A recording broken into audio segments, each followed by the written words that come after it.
Bienvenidos a la Iglesia Integral de Restauración. Oramos para que este mensaje edifique tu vida y te ayude a alcanzar tu propósito en Dios. Si quieres conocer más de nuestra iglesia, visita nuestra página soyintegral.org. Queremos invitar, hoy tenemos una invitada especial porque es una hija de Dios que hace realidad la palabra. Esta iglesia apoya 7 proyectos misioneros en el mundo. Y la iglesia no es un edificio. Diga, la iglesia soy yo. Entonces usted es el que hace parte de que estos 7 proyectos misioneros se mantengan firmes y fuertes en el Señor. Así que hoy tenemos a una invitada especial que trabaja con las comunidades de Embera Chamí en nuestro país. Y ha tenido que soportar diferentes cosas que tal vez usted y yo no seríamos capaces. Una mujer junto con su hijo, con su esposo, que no nos puede acompañar. Su hijo Timoteo nos acompaña hoy. Y es para nosotros un honor tener a esta mujer tan valiente entre nosotros. Una sierva del Señor, la pastora Giselle Torres nos acompaña. Recibámosla con un fuerte aplauso. Amén. Misionera. Pastora.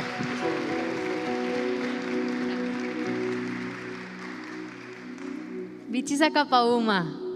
Amén. Usted dígame por fe. Bichisa Capauma es ¿cómo están? Si están bien dicen Viauma. Bichisa Capauma. Viauma. Uy, qué tiempo de adoración y de alabanza tan lindo, ¿verdad? Amén. Qué precioso. Qué bueno es Dios. Estoy muy feliz de estar esta mañana aquí. Se me nota por esa cara de ponqué que tengo. No vaya a confundir estos ojos rojos, pero es que estaba linda la presencia de Dios, ¿verdad? Ay, amén. Servimos al Señor, mi esposo Pablo Arciniegas, mi hijo Timoteo que se fue a casa de héroes, y mi persona hace 10 años en las cordilleras de Colombia con la comunidad indígena Embera Chamí. Unos emberitas sí chiquiticos, pero valientes y fuertes, preciosos. Están allí en culto hoy también, amén.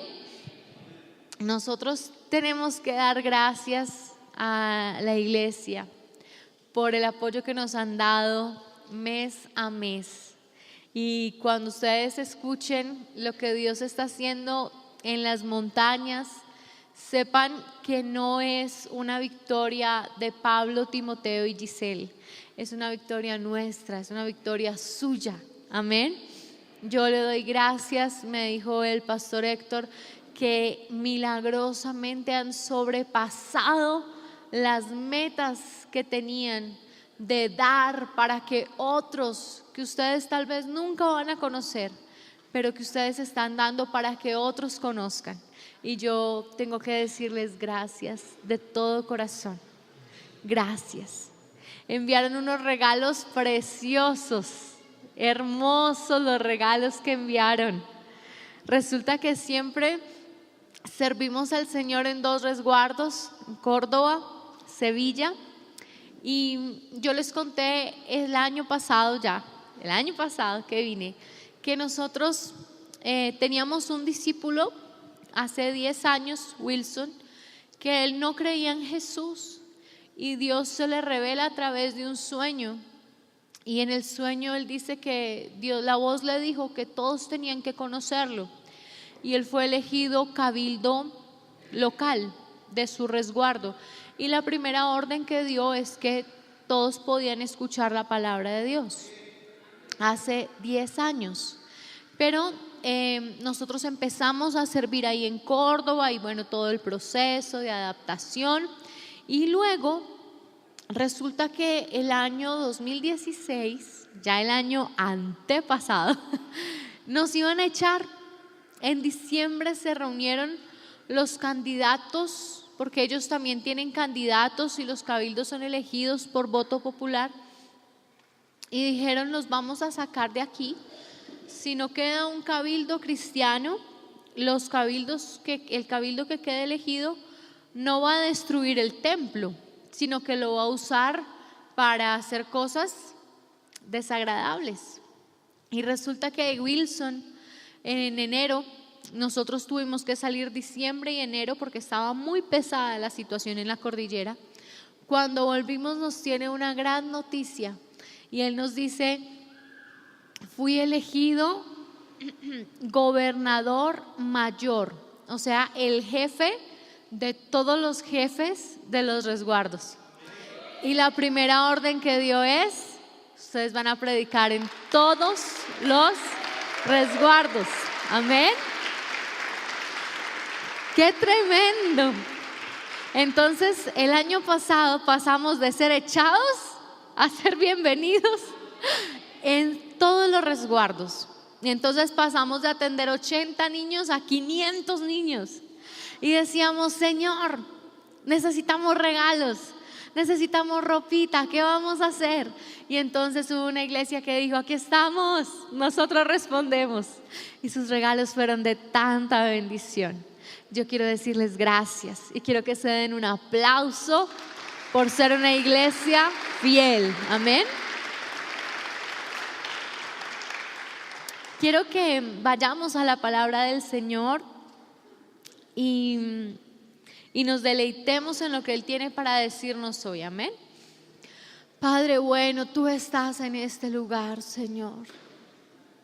Tú eres Dios, fuera de ti no hay otro, Señor. Tú eres, Padre, nuestro tesoro más grande, más precioso, Señor. A ti miramos, Padre, y tú correspondes nuestra mirada, Jesús. Tu dulzura nos envuelve, Señor. Tu voz nos arrulla, pero tus fuerzas nos impulsan, Señor, a salir, a avanzar, Dios. No son nuestros talentos, no son, Señor, nuestros recursos humanos, Dios.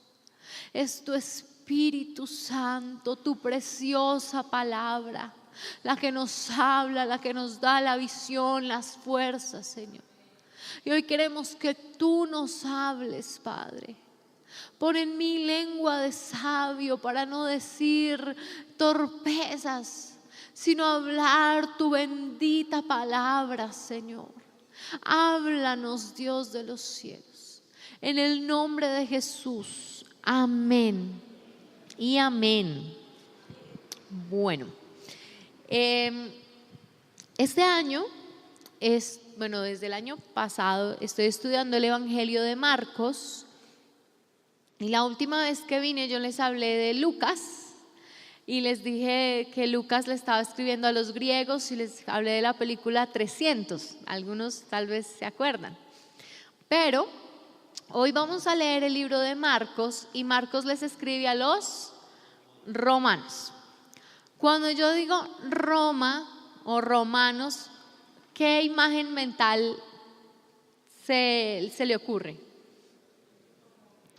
¿Qué piensan?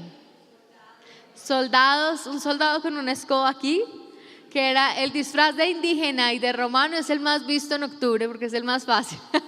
El de indígena es un costal y el de romano es una escoba. Salió, quedó el niño vestido. Bueno, hoy vamos a hablar de los romanos. Roma es el imperio de la época cuando vino Jesús a la tierra y aun cuando sus discípulos están predicando. Roma es los mandamás, dicen en México los mero mero, ¿sí? Los que tenían el dinero y los que tenían la autoridad para gobernar. Y resulta que Marcos escoge las anécdotas que vivieron con Jesús los discípulos cuidadosamente para que los romanos entiendan algo. Y les empieza a escoger. Lucas nos cuenta todo lo que pasó en orden, pero Marcos no le importa el orden. Marcos está cogiendo historias, escogiendo aquí y allí, para que esos romanos que estaban acostumbrados a tener posiciones de autoridad entendieran que Jesucristo vino a ser un siervo. ¿Será que es fácil para una persona que está en autoridad entender que debe ser un siervo. Y entonces Marcos está ocupándose de eso. Entonces, para poder entender la palabra que Dios trae hoy, tenemos que entender un poquito lo que está haciendo Marcos. Y estás ya en Marcos 8. Vamos a revisar lo que está pasando aquí. Marcos 8, ¿qué título tiene en tu Biblia? Alimentación de los 4,000. Muy bien, vamos a mirar el versículo 15 al 19. ¿Qué dice? La levadura de los fariseos. Tengan cuidado, les advirtió Jesús. Ojo, este es un Jesús colombiano, ojo. Ojo con la levadura de los fariseos y con la de Herodes. Ellos comentaban entre sí. ¿Qué estaban diciendo los discípulos? Lo dice porque no tenemos ¿qué? Pan.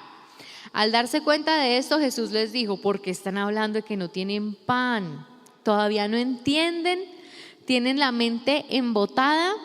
Es que tienen ojos pero no ven y oídos pero no oyen. ¿Acaso no recuerdan? Tan chistoso. Esta mañana me reí un poquito porque la palabra de Dios es muy vívida, ¿no? Hay libros que uno lee y como que se pierde en la historia, pero la palabra de Dios es facilita de masticar. Y entonces, ¿cómo se llamaba este capítulo? ¿Cuál es el título? De esa porción, pero el gran título es la alimentación. Muy bien. Están en semejante milagro, ¿cierto? El pan, los peces, multitud de gente llena. Y vienen los fariseos y le piden una señal a Jesús. Y Jesús los regaña y les dice: no, ¿qué les pasa? Pues un Jesús muy colombiano, ¿no? No, ¿qué le pasa? ¿Por qué me pide una señal? Crea, y bueno. Y se suben al barco, pero Jesús no deja la conversación ahí. O sea, Jesús quedó con eso acá en la cabeza. Y yo esta mañana hablaba y les decía, es como cuando las mujeres tenemos un temita, ¿no? Y no lo soltamos, como que, ay, pues sí, ya eso pasó. Mi esposo dice, me estás cobrando el retroactivo.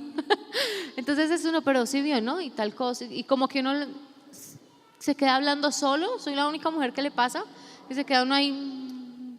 Y mi esposo, ¿qué estás pensando? Y todavía no, ese señor, ese conductor, como que, ¿qué le pasa? Así estaba Jesús. Peleó allá con los fariseos, se sube al barco y les dice a los discípulos: cuidado, ¿no? Ojo con la levadura de los fariseos. O sea, él siguió pensando en lo que le habían dicho los fariseos. Y los discípulos empiezan: ay, Jesús se dio cuenta que se nos quedó el pan. Y empieza a hablar entre ellos, ¿no? La Biblia dice que estaban hablando. Mateo, usted subió las canastas de pan. Eso le tocaba a Judas. Y Judas: no, ¿cuáles? Yo estaba ahora contando la plata y vea. Usted le dijo pues le dijo a Juan y a Jebedeo, como son de mal genio, yo mejor no les digo. ¿Y usted sí trajo el pan? Dice: no, me traje un pescado, pero ya va en pez, ya me comí el cao. Y dice la Biblia que estaban hablando, ¿no? De comida. Y Jesús los coge y les dice: ¿a ustedes qué les pasa? ¿No ven que yo acabo de qué? De alimentar 4,000. Yo no estoy hablando de cosas que llenan la barriga, yo estoy hablando de cosas que espirituales. Y ustedes están pensando en panes y peces. Es que no entienden. Dirían en el Quindío, es que vamos a dejar que tienen la mente embotada, ¿sí? Están embotados, es que no entienden. Si yo no estoy hablando de eso, yo estoy hablando del pecado de los fariseos.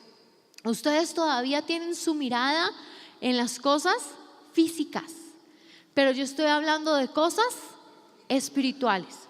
Entonces Marcos coloca esta historia para que nosotros entendamos qué está pasando con los romanos.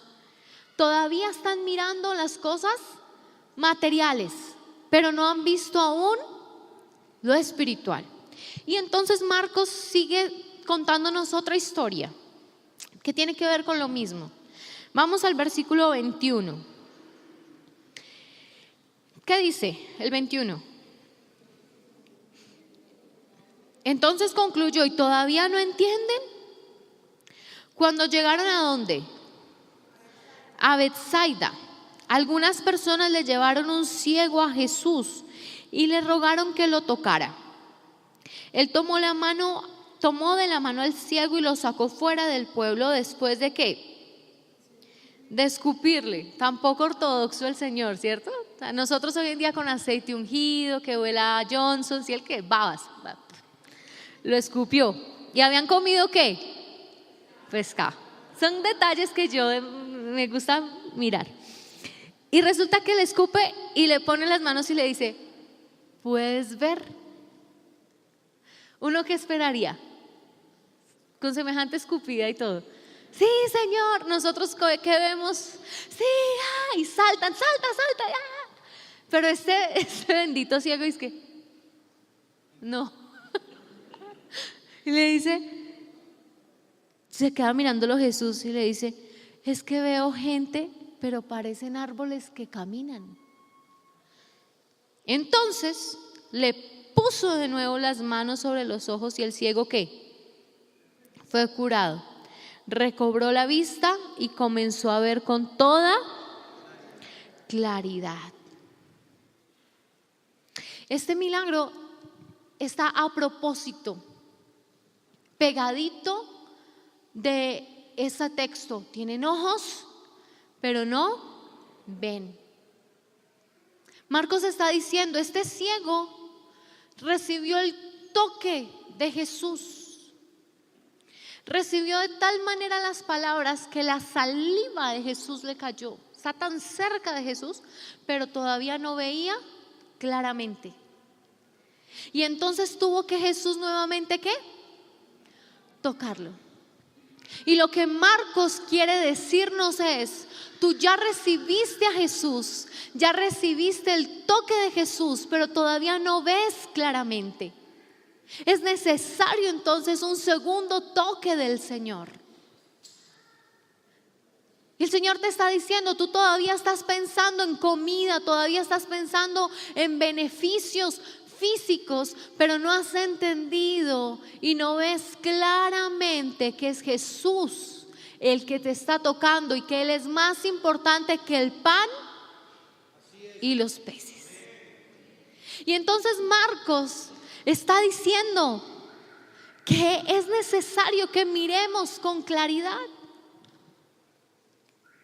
Nosotros somos una generación alérgica al dolor. ¿Usted sabe que nuestra generación era más, nuestros abuelos eran más guerreros? Hoy los chicos son más grandes, pero más llorones, ¿cierto? Porque les van a mirar a una abuelita y ¿tiene anestesia? Y los niños se caen y cuando mi hijo esta mañana estaba aquí y todo lo que yo predicaba él lo ampliaba, y yo estaba diciendo que los niños lloran y él contó, es que yo me corté un dedito y yo le dije, ven, te hago una curación. Y cuando él vio el isodine preguntó, ¿qué? ¿Duele? Y no, papi, no duele. Y aún en nuestro vocabulario, ¿usted se sabe el chiste del gato que se murió? Que estaba un señor lejos y la familiar lo llamó y le dijo, oye, tu gato que tú quieres tanto se murió. Y entonces, uy, no, usted le dijo eso sin anestesia, ¿no? Tenía que decirle, el gato subió al techo, el gato está caminando por las tejas. Luego al otro día lo llamas y les dices, el gato tropezó. Y por allá el viernes ya le dices, el gato se cayó y murió. Porque todo toca ¿con qué? Con anestesia. Y si uno le dice algo a alguien así de frente, dice, uy, no, se lo dijo sin anestesia. No nos gusta el dolor. Somos alérgicos al dolor. Hay un movimiento que está en portuguesiño que dice, pare de sufriño. Si pare de sufrir. No queremos dolor. No queremos que nada nos duela. Y parece que no somos solo nosotros. Pedro es igual. Mire Marcos 8 nuevamente. Vamos a leerlo completo para que usted tenga toda la idea. del 27 al 38. Jesús y sus discípulos salieron hacia las aldeas de Cesarea de Filipo. ¿Y qué hicieron allí? Dice que estaban caminando y Jesús dice: ¿quién dice la gente que soy yo? Unos dicen que Juan el Bautista, otros que Elías, otros que uno de los profetas. Contestaron: ¿y ustedes quién dicen que soy yo? Tú eres el Cristo, afirmó Pedro. Jesús les ordenó que no hablaran a nadie acerca de él. Luego comenzó a enseñarles: el Hijo del Hombre tiene que sufrir muchas cosas y ser rechazado por los ancianos, por los jefes de los sacerdotes y por los maestros de la ley. Es necesario que lo maten y que a los 3 días resucite. Habló de esto con toda ¿qué? Claridad. Habló de esto con toda claridad. Pedro lo llevó aparte y comenzó a reprenderlo, pero Jesús se dio la vuelta, miró a sus discípulos, reprendió a Pedro. Aléjate de mí, Satanás, le dijo. Tú no piensas en las cosas de Dios, sino en las cosas de los hombres. Entonces llamó a la multitud y a sus discípulos. Si alguien quiere ser mi discípulo, les dijo, que se niegue a sí mismo, lleve su cruz y me siga. Porque el que quiere salvar su vida la perderá, pero el que pierda su vida por mi causa y por el evangelio la salvará. ¿De qué sirve ganar el mundo entero si se pierde la vida? ¿O qué se puede dar a cambio de la vida? Si alguien se avergüenza de mí y de mis palabras en medio de esta generación adúltera y pecadora, también el Hijo del Hombre se avergonzará de él cuando venga en la gloria de su Padre con los santos ángeles. Pedro tampoco quería sufrir. El Señor les está diciendo claramente: voy a sufrir, voy a ser rechazado, me van a matar. Y Pedro se viene a un ladito y le dice: Señor, pare de sufrir. Y Pedro le dice: aléjate de mí, Satanás. Pedro era como nosotros. Él no quería que nada le doliera. Pero sabes, Jesús necesitaba tomar la cruz. Jesús necesitaba sufrir y ellos no lo habían entendido. Hay una cruz que todo discípulo debe tomar y tiene un propósito eterno. Hay un sufrimiento de Dios para ti. ¿Sabías eso? Hay un sufrimiento para ti. Pero no, Señor, no acontezca tal cosa. Porque queremos la resurrección, pero no queremos el Calvario. Queremos la victoria, pero no queremos el partido. Queremos el hijo, pero no queremos el parto. ¿Cómo puedo llevar la cruz en este tiempo de alergia al dolor? Los que no quieran sufrir van a morir. Y los que acepten sufrir de todas formas van a morir. La muerte es un camino seguro. Pero lo cierto es que hay una forma de soportar el dolor y hay una forma de tomar la cruz. ¿Tú sabes, quieres saber cómo puedes tomar la cruz? Hay 3 formas. La primera forma es reconociendo. ¿Cómo es la primera forma? Mira el versículo 26, el 27. Jesús y sus discípulos salieron hacia las aldeas de Cesarea de Filipo. En el camino les preguntó: ¿quién dice la gente que soy yo? Y luego en el 29 dice: ¿y quién dicen ustedes que soy yo? Los discípulos estaban embotados. Es una palabra más decente para decir: estaban embotados. Todo este tiempo caminaban haciendo preguntas tontas. ¿Sí? Ustedes, si usted se disfruta la Biblia como yo, se va a dar cuenta que hacen preguntas chistosas todo el tiempo los discípulos. Y como que Jesús les tiene paciencia y a veces se cansa y les dice, ay, ¿hasta cuándo? Yo me imagino a Jesús, porque acababa de multiplicar el pan, acababa de sanar y los discípulos no la cogían. Pero llega un momento donde Jesús sabe que ya casi les toca morir y no les habló por parábolas. Dice que les habló ¿cómo? Claritico, como decían las mamás, se lo dije clarito, ¿sí? Desmenuzadito. ¿Quiere que se lo mastique? Diría mi mamá. Y los jóvenes, se lo hago con plastilina. Jesús se los dijo claritico, vean, es que me voy a morir y voy a sufrir, pero yo voy a resucitar. Pero yo necesito preguntarles, ¿quién dice la gente que soy yo? Bueno, un profeta, un Elías, un maestro. Y luego les dice, ¿y ustedes qué piensan que soy yo? Y hay un silencio. Yo me imagino que se miran. Y Pedro, como siempre, se lanza y dice, tú eres el Cristo, el Hijo de Dios. Qué especial. Porque en ese momento el Espíritu Santo, lo que los discípulos no habían visto por 3 años, se los hizo claritico, se los hizo evidente. Jesucristo es Dios.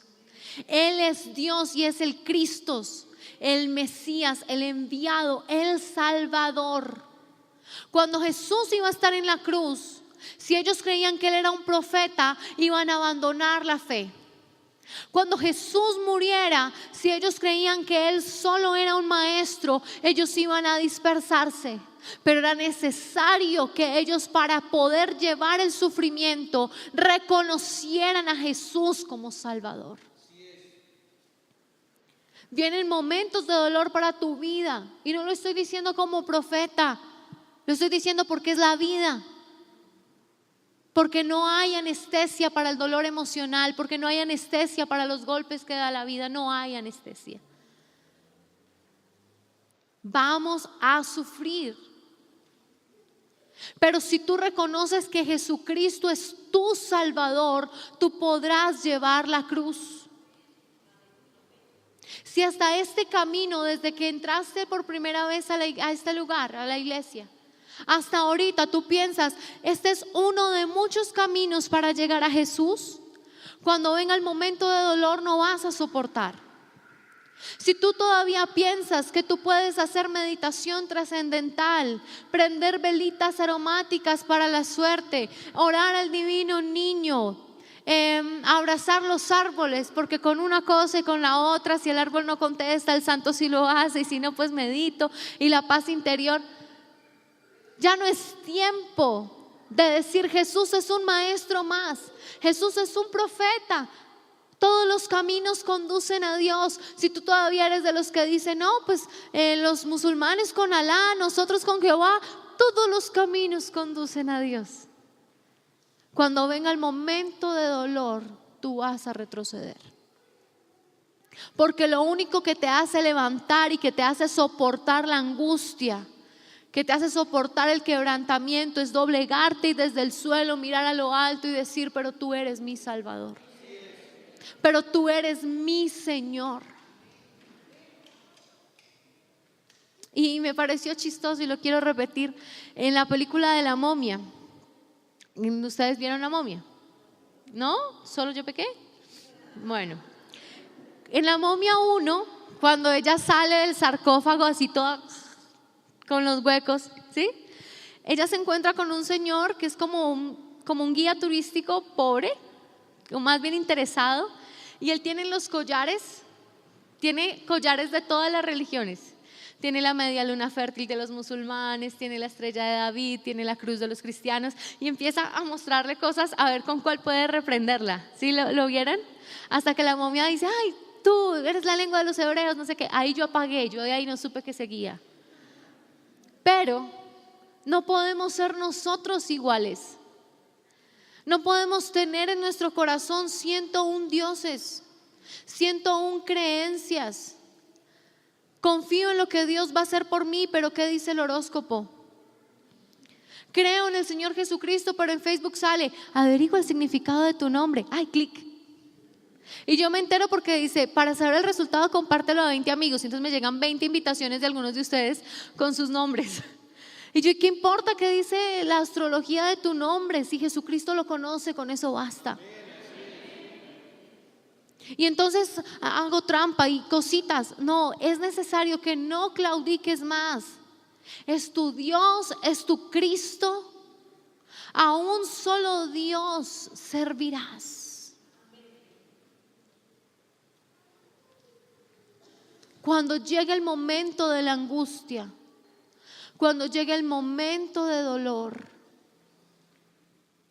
solo soportarán aquellos cuya mirada esté puesta en Jesús. Llevan 7 días de clamor, pero es un clamor ¿a quién? Al único Dios verdadero, al único Dios que salva, al único Dios que sana y al único Dios que pronto viene. Amén. Reconocer a Jesús como Salvador me puede ayudar a soportar la cruz. La segunda cosa que Dios me da en su palabra para soportar el dolor está ahí, ya leímos este texto, y es reconsiderando. ¿Cómo es? Reconsiderando. Ya leímos el versículo 31 al 33. Pedro no quería aceptar el sufrimiento como antesala a la victoria. Si Pedro dice, tú eres el Hijo de Dios, tú eres el Cristo, Pedro también conoce lo que se dice en la ley del Cristo, y es que va a morir, es que va a sufrir. No podía Pedro solamente saber que él era el ungido de Dios. Sabía el mensaje completo, y el mensaje implicaba el rechazo, el sufrimiento, la persecución. Y sin embargo, Pedro no quiere aceptar este dolor y lo coge aparte y le dice, Señor, aquí entre nos, que no te maten. Aquí entre nosotros. Pero Jesús tiene un acto de valentía y públicamente dice, yo tengo que hacerlo, yo tengo que sufrir, es necesario sufrir.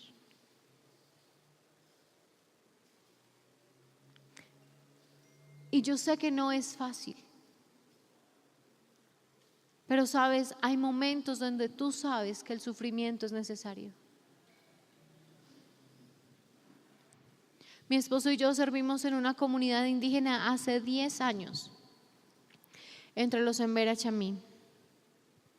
Y cuando yo llegué a ese lugar y vi que ellos comían comida echada a perder, tomaban agua del río, pues ni modo de purificarla, no había cómo, se bañaban desnudos, dormían en la madera sobre la tierra. Yo quería comprar el sleeping, el purificador de agua, el repelente, pero si yo hacía eso, ellos no iban a llegar a Jesús jamás, porque siempre iba a ser una mujer lejana a ellos.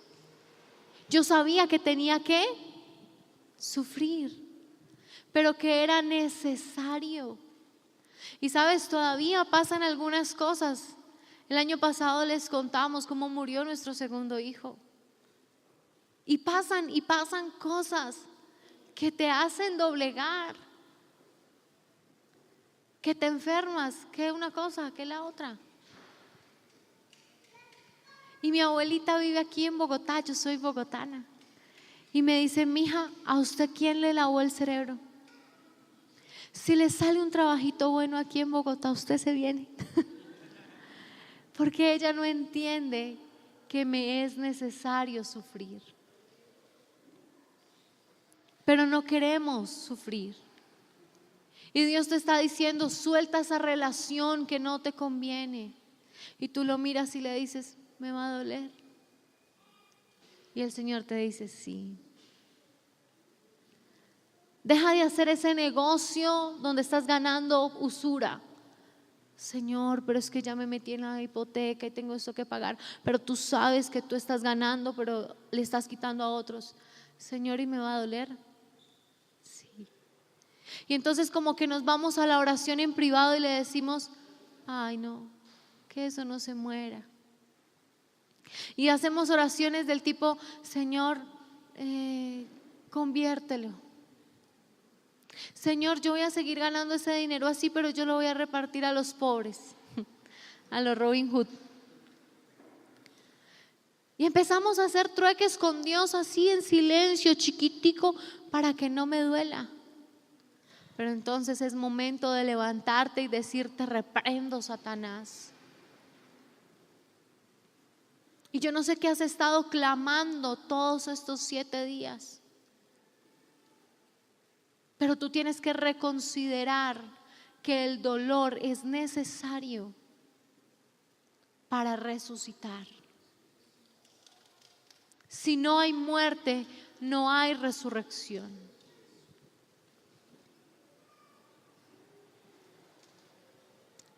Yo les conté esta mañana cómo cuando llegamos a la comunidad indígena había un brujo y luego habían 3 más brujos. Y uno de ellos se llama Constantino. Mire ese nombre tan, le quedaba bien, ¿no? Y él tenía 7 hijos y él nos cogían a machete entre los 7. A mi esposo y a mí nos hacían un círculo y nos hacían agachar ahí. Muchas veces Dios intervino y nos salvó, otras veces nos sacaron. Pero pensábamos, Señor, ¿para qué sirve este dolor? Y cada vez que nos sacaban de la comunidad, llorábamos con Pablo y decíamos, Señor, no estamos haciendo nada malo. Y los niños de él, porque no eran jóvenes grandes, eran de 13, 14, 17 años el más grande, ellos estaban en mis clases. Yo les había dado dulces, les había dado juguetes de los que ustedes envían, pero aún así nos pegaban, nos escupían, nos hacían brujería. Y yo decía, Señor, ellos van a crecer y nadie puede arrebatarles de su memoria 2 blancos que vinieron a darles tu palabra. Así nos saquen hoy, de su mente ya no puede ser borrado el evangelio. Y sabes, este año que se dio esa ley indígena que nos aprobó ir a los resguardos, un hombre de Samaria Alto, más lejos de nuestro resguardo, mucho más lejos, dijo, quiero que vengan a mi resguardo. Y cuando llegamos era uno de los hijos de Constantino, era uno de los niños que nos pegaba. Y él dijo, yo quiero que ustedes hagan lo mismo que hacían por mí cuando era niño, con mis niños. Yo quiero que abran el parque, yo quiero que abran la ludoteca, yo quiero que hagamos culto aquí. O sea que él me pegaba, pero él sabía que yo era buena. ¿Y sabes qué pasa si yo hubiera dicho, no más, me devuelvo para Bogotá, voy a hacer mi profesión y se fregaron los indígenas, me sacudo los pies?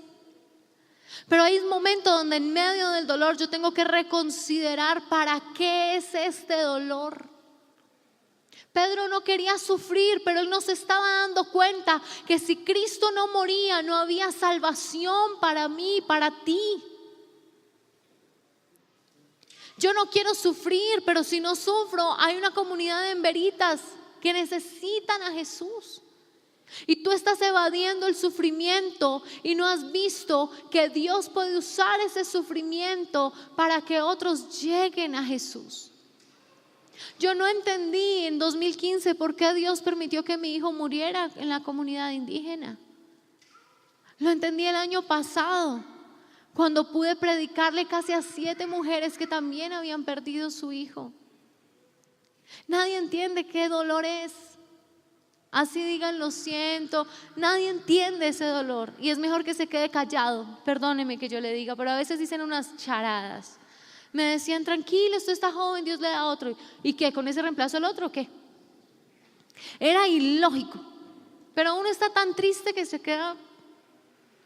Pero cuando otra persona dice, yo también perdí, sabes, solo es llorar juntos. no hay nada más que hacer.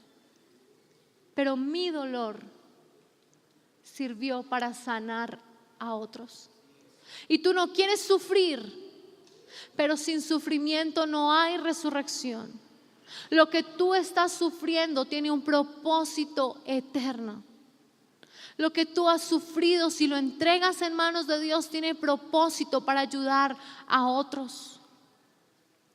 Entonces, si tú quieres soportar la cruz, no clames más, Señor, quita de mí esto, sino clama y di, Señor, permíteme ver las cosas como tú las ves.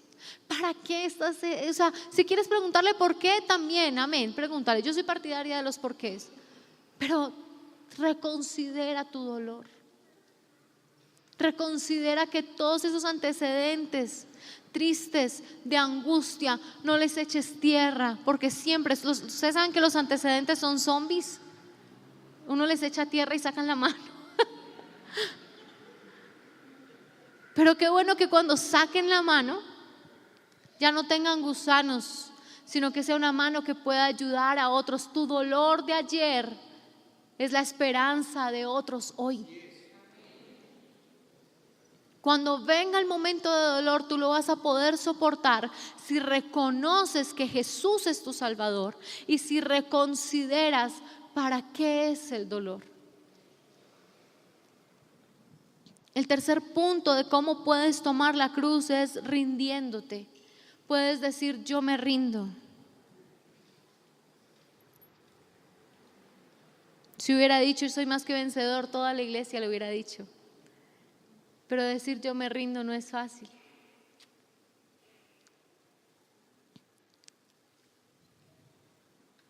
Versículo 34.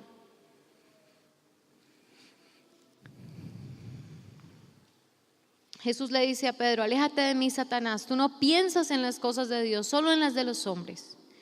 Y el 34 dice, entonces llamó a la multitud y a sus discípulos, si alguien quiere ser mi discípulo, les digo que se niegue a sí mismo, lleve su cruz y me siga. Porque el que quiere salvar su vida la perderá, pero el que pierda su vida por mi causa y por el evangelio la salvará.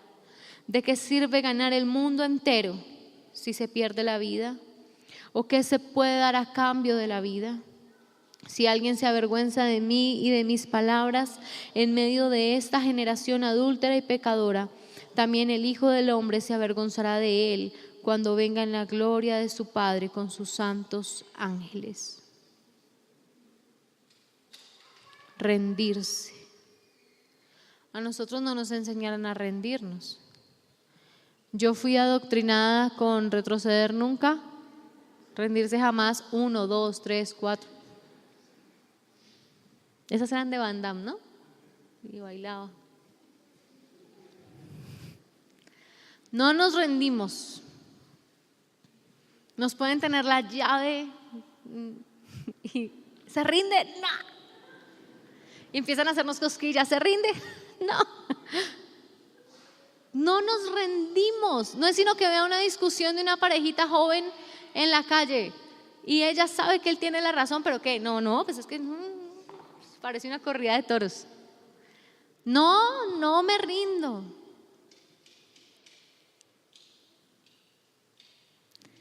Pero Jesús dice que es necesario rendirnos. Yo he sido lectora de la palabra de Dios desde muy niña y hace unos años quiero leerla en griego, que es su idioma original. Ayúdenme a orar por eso. Enseñan en México, ya he ido una vez y fue el terremoto. Fue tan duro el curso que se cayó el país. Pero tengo que volver y les pido que me ayuden a orar para poder cubrir todo lo que hay que cubrir. Pero me he dado la tarea de cuando voy a predicar leer el texto en griego y descubrí esto. Y lo voy a volver a leer, pero con algunas palabras ya no vienen en el español, sino como están. Ahí aparecen. Dice, si tratas de aferrarte a la vida, la perderás. Pero no dice la perderás como en español, sino esos garabaticos que ven arriba. Dice apolumi. Y apolumi quiere decir serás destruido completamente.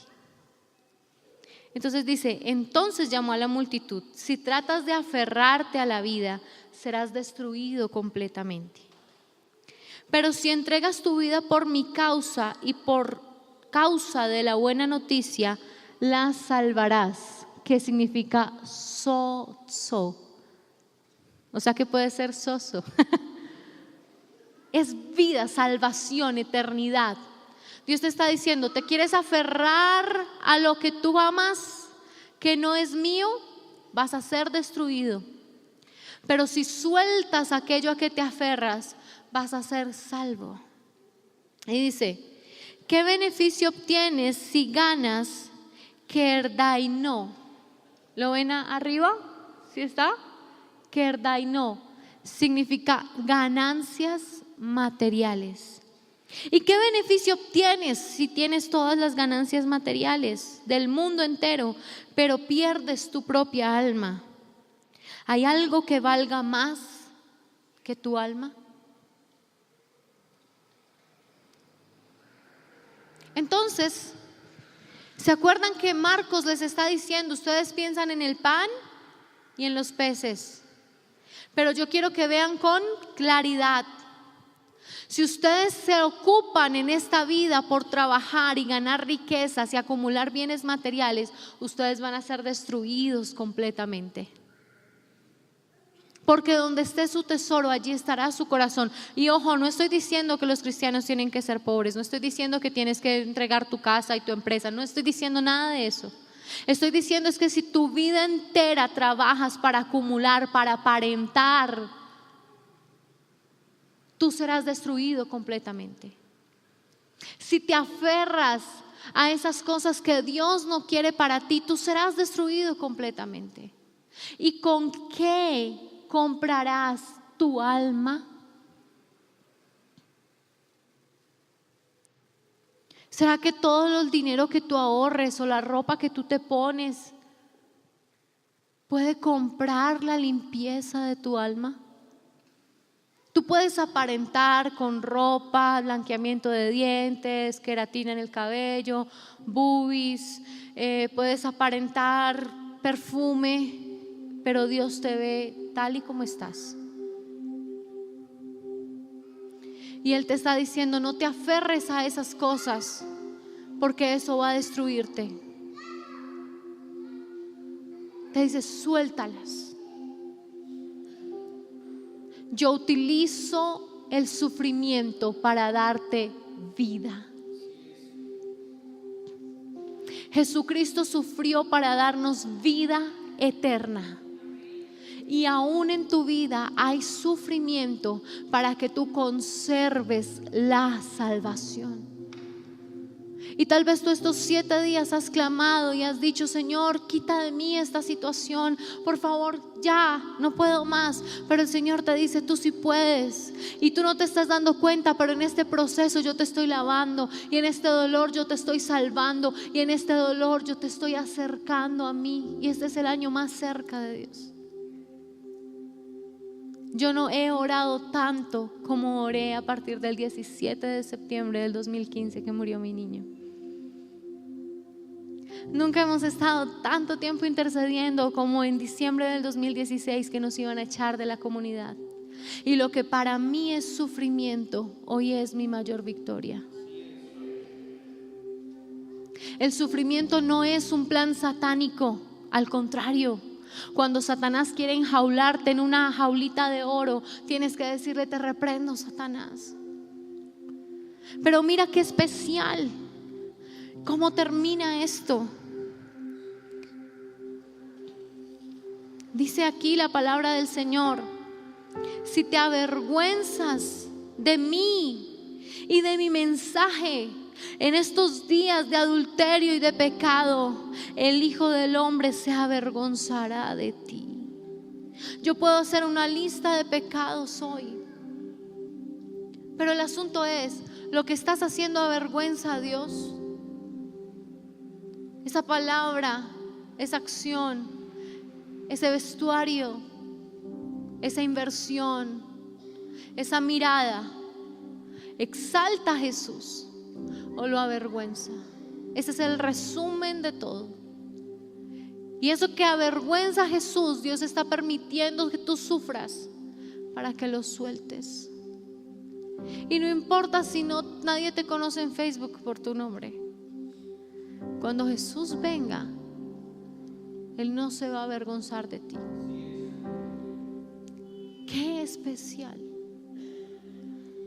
Y Él dice: ¿de qué sirve ganar el mundo entero si se pierde tu vida?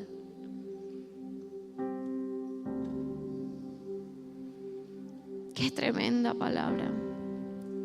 Porque el que quiera salvar su vida la perderá, pero el que pierda su vida por mi causa y por causa del evangelio la salvará. No basta solo con no avergonzarte de Jesús. Es necesario sufrir por su evangelio. No tengas miedo a sufrir.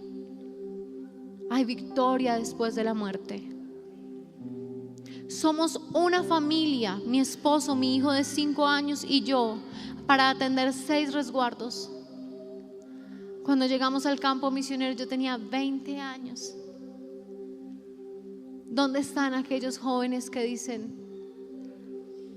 pierdo mi vida material, pero voy a coger la verdadera vida? ¿Dónde están aquellos que dicen: no voy a trabajar tanto, pero voy a ir a predicar tu palabra? ¿Dónde están aquellos que dicen: voy a soltar esta relación y me voy a aferrar a ti con todas las fuerzas de mi ser? ¿Dónde están aquellos que saben que van a sufrir, pero que quieren darle un propósito a ese sufrimiento? Sería ridículo si yo les digo todo lo que hemos hecho en la comunidad indígena y no les cuento que de los 3 brujos 2 se convirtieron al Señor, que se construyó el templo, que se construyó el parque, que en los 6 resguardos tenemos discípulos, hombres que fueron sanados en Córdoba y se fueron a vivir a los otros resguardos. Cuando llegamos, ¡ay! Ellos son los que oran y Dios sana. Ya tenían un grupito y empezamos a predicar y empezó a salir la brujería. ¿Y saben qué? Hay más de 200 en Vera Chamí adorando a Dios. ¿Dónde están los que quieren perder su vida? ¿Dónde están los que quieren perder sus ganancias?